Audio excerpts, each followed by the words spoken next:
My name is Mr. Scoponi or Pablo, depending on the context, and I heard this once, and it really helped me throughout.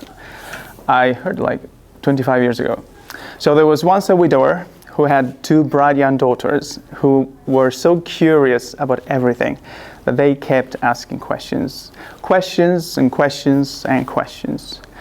So the father was able to answer some of the questions, but there were many that he could not answer. So he began to find someone who could.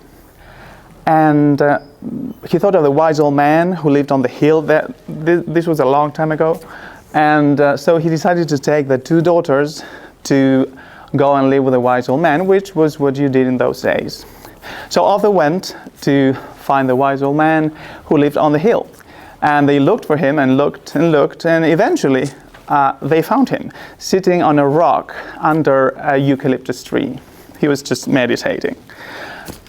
So he left the two daughters there, and the two daughters, of course, what did they do? They continued to ask questions and more questions.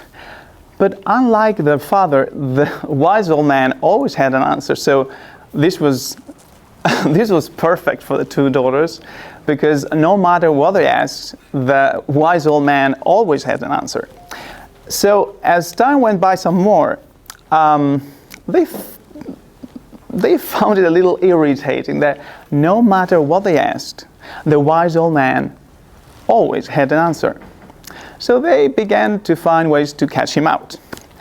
So one day, one of the two sisters